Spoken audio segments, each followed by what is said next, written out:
everybody and welcome back to the Blossom Crochet channel. In this crochet tutorial I will show you this cheeky little stitch that looks exactly like a knitted stitch, but obviously it is done using crochet stitches. So you get these beautiful little knit-like V-stitches and it is absolutely beautiful. So you can use it for whatever you want. I'm using this particular piece here. I will continue this and make it into a lovely twisted headband, but I'm just going to show you this cheeky little crochet stitch that absolutely mimics knitting. So if you don't subscribe to the channel currently, then make sure that you do that now and click on that little bell icon so that you can choose to receive notifications whenever I upload a new video tutorial. So I'm going to be using this absolutely beautiful rainbow hand-dyed yarn. This is the double rainbow with shimmer from Siobhan's Craft, and I will leave a link in the description box. But I hope you can see that lovely little shimmer that you get with this yarn. So as always, you will be starting with your slip knot on your hook and then bring in your hook. So I'm using a Tunisian hook here. And obviously, depending on the size of the project you want to make, you might be able to fit something quite short onto a normal hook, but I'm just going to be using the Tunisian hook just in case. So there is no set multiple for this pattern, you just chain until you get to the width that you would like your project to be. So to chain, yarn over and pull through. It's 1, 2, 3. So if you just complete your chain to the length that you want it to be. Okay, so with my 4mm hook I've just done a chain of 25 and I find that that is just a good width for the headband. Okay, so we're going to work back along our foundation chain now. Now it's up to you if you prefer to turn and work into the back bumps, that's absolutely fine. I'm just going to work into my front chain as normal. So we're going to start in the second chain from the hook. So we've got 1 and this is our second. And we're going to just insert our hook. I'm going to do it so that I'm catching 2 loops and then I'm going to yarn over and pull up, and then I'm going to go straight into the next chain,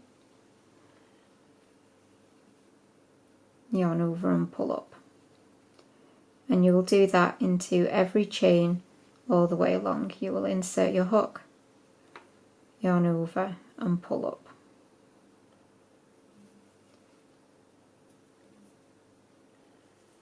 Okay, so that is how I am looking at this point. I've got all my loops pulled up and we're ready to do our return pass now. So we're going to come back along. So first and foremost, we're just going to do a yarn over and pull through 1. Just for this very first one, you only want to pull through the first loop on this first one, like so.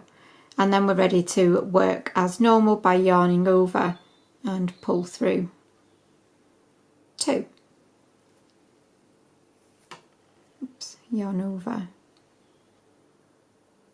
pull back through 2, yarn over, through 2, yarn over, through 2.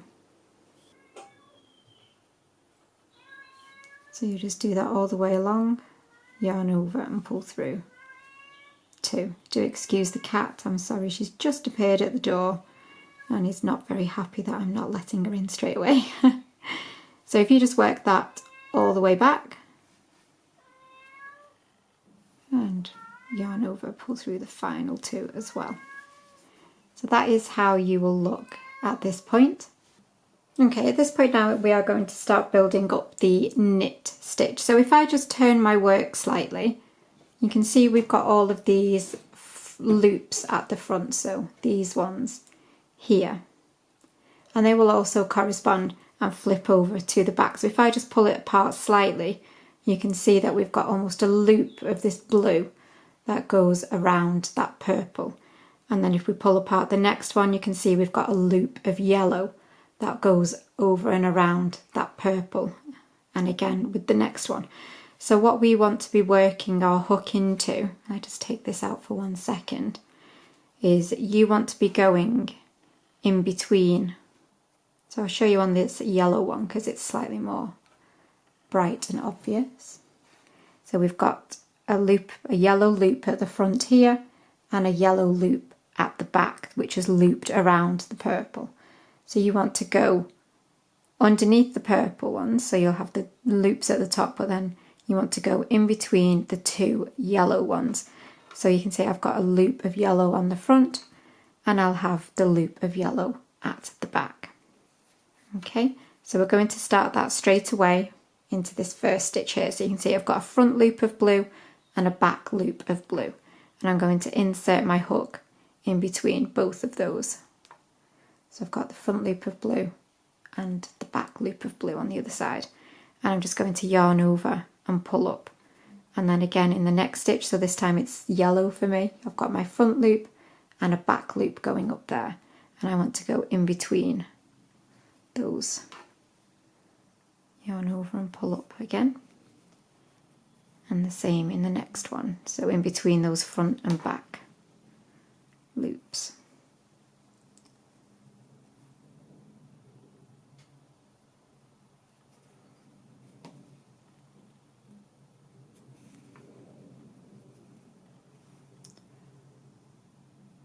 So you've got the loops that go all the way over the top, and you want to go in between those loops. So if you just work that all the way along. So I've worked that all the way along, I've just got this final stitch to work into. It's not, obviously you don't have the same loops in this end stitch, so you just want to catch 2 loops at the very end of your project. You don't need to be really precise about it, just catch 2 loops like I've done here, and do your final yarn over and pull up. Okay, so that's the forward pass done once again. So now we need to go back along and do our return pass again. So in the exact same way as the last row, you'll yarn over and pull through 1 for the first one, okay? And then you'll yarn over and pull through 2 for all of the rest. So yarn over, pull through 2, yarn over, pull through 2, yarn over, pull through 2.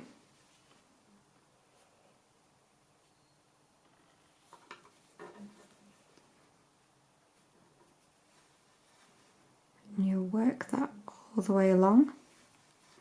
Now obviously, as with all Tunisian crochet, it will curl, okay? That is just part and parcel of Tunisian crochet. Obviously if you're making something really big like a blanket, purely the weight of it will eventually flatten it out, and obviously you can block and things, but it will curl, and that is just something that you just have to be prepared to live with. But obviously if you're joining it together to form a headband or something, then that will get rid of the curl pretty much instantly anyway. Okay, so there is our second row done.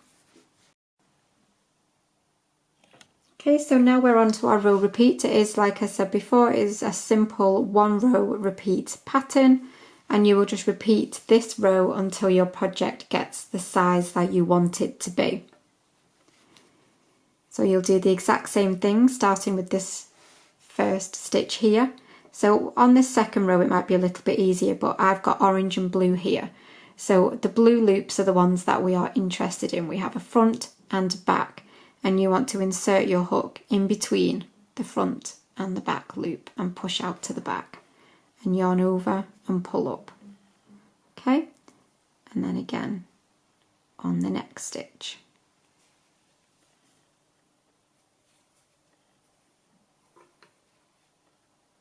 And then again I've got a front and a back, and I'm going to go in between.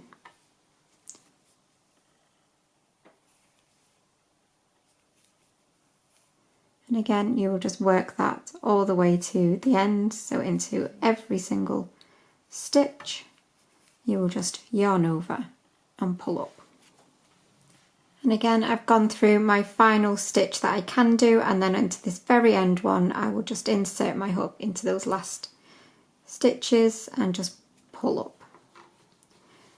So again now we're ready to do our return, so you'll yarn over and pull through 1 for the first one, and then yarn over, pull through 2 for all of the rest. So Tunisian crochet is a slow burner. It is slow to work up, but it is absolutely worth it if you have the patience to stick with it. Obviously, if you use a much chunkier yarn, your work will be a lot faster. However, as you know, I'm only using a DK. So you really do have to have a lot of time to be able to do Tunisian crochet. They're not projects that will whip up really quickly, unfortunately.